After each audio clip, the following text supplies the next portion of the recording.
किसान भरावो canary agro तुहाडे लई लैके आया है कैनस्टार जिहड़ा तुहाडे झोने नूं वकानी रोग नहीं होण देंदा अते तुहाडे झोने दी हाइट नूं कंट्रोल करके झोने नूं गिरन तो बचाउंदा है। कैनस्टार अपनाओ, झोना बचाओ।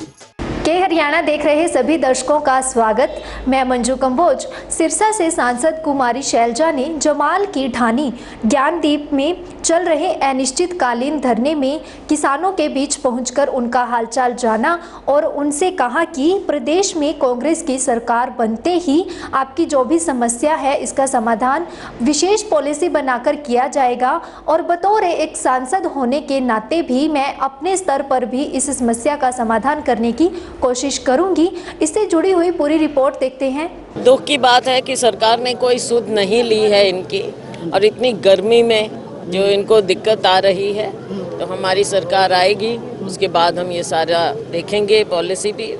लेकिन वर्तमान में मैं सांसद हूँ तो मेरा प्रयास होगा कि मैं इनकी समस्या का हल जल्द से जल्दी निकालूं। चुनाव की घोषणा थोड़े टाइम पहले होगी, कांग्रेस किस तरह से? कोई दिक्कत नहीं है, पूरी तैयारी है, ज़मीन पर तैयारी है, लोगों के साथ हम जुड़े हुए हैं और लोग भी, अब लोगों का मन है व्यवस्था बदलें, सरकार बदलें और कांग्रेस की सरकार। नायब सैनी तीसरी बार दावा कर दें सरकार बनाने का? नहीं, वो तो अभी चंद महीनों के सीएम हैं, अब उनसे दावे करवाए गए हैं, परंतु 10 साल का जो लेखा जोखा है उसका जवाब तो भाजपा को देना पड़ेगा। बाद में 16 टिकट थी, एक ही परिवार से मिलेगा तो एक को ना। Thank you. अच्छा भाई, पहली बात तो ये अगर आपने वोट दिया, पूरा सपोर्ट किया और आपका हक है, उसको रख दो एक पासे। आपका मेरा सिर्फ इस वोट का रिश्ता नहीं है। अगर भाई इस बार जिता दी और फिर आपको भाई एमपी है और हमारे लिए कुछ कर, इस चीज़ को तो साइड रख दो, कोई दिक्कत ही नहीं है इस बात की।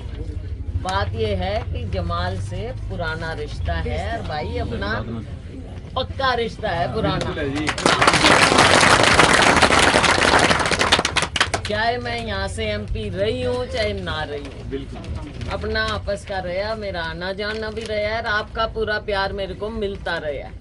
तो इसमें इस वोट में तो आप लोगों ने भाई मेरे को पूरा आशीर्वाद दिया, तो वो तो है ही एक बात। पर जो आपकी समस्या है वो इस इलेक्शन से भी छोड़ दो। कोई भी समस्या जमाल की है या कहीं की भी, आपका भी हक है और मेरा भी फर्ज है, इसमें कोई दिक्कत की बात नहीं है। मेरी रेस्ट हाउस में भी उस दिन बात हो गई थी, तो कहा कि भाई आप यहाँ आ जाओगे तो अच्छा रहेगा। तो मैं अब सुबह इसीलिए आई, हिंद जाना है प्रोग्राम में, पर आपकी मैं तसल्ली करवाना चाह रही हूँ।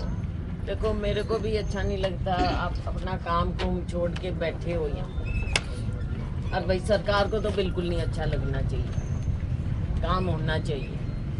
तो मैंने पता भी किया, जो वर्तमान सरकार भाजपा जो पॉलिसी है या करना चाह रहे हैं, नहीं करना चाह रहे हैं, क्योंकि ये तो कुछ कह भी देते हैं तो भी काम होते नहीं, इनके तो वायदे खोखले ये वो सारी इनकी बातें हैं। पर इस मेन मुद्दे पे आप आ जाते हैं, रानियों का जो है बिजली के बिना बड़ी दिक्कत होती है, मैं समझती हूँ।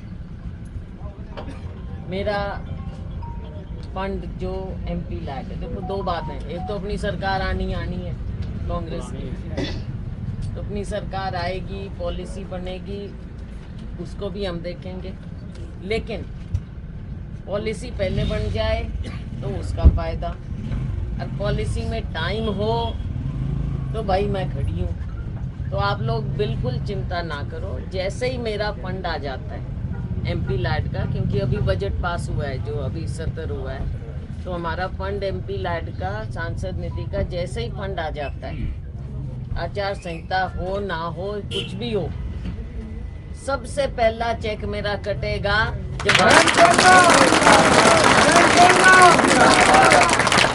इसमें कोई आचार संहिता वाली बात नहीं भाई, ये तो हमारा फंड है जो चलता रहता है, तो उसका इससे कोई लेना देना नहीं।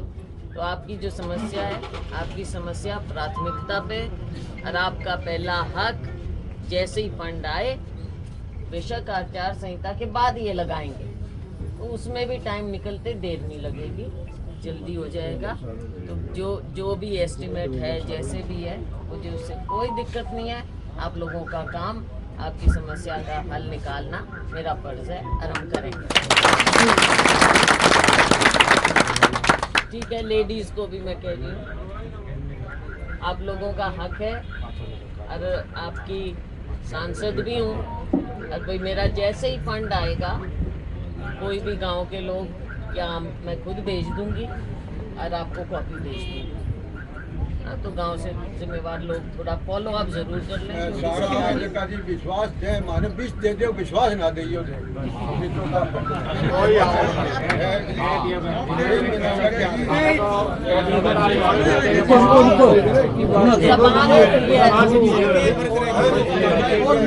देखो बात ये है, जबान ऊपर जबान है,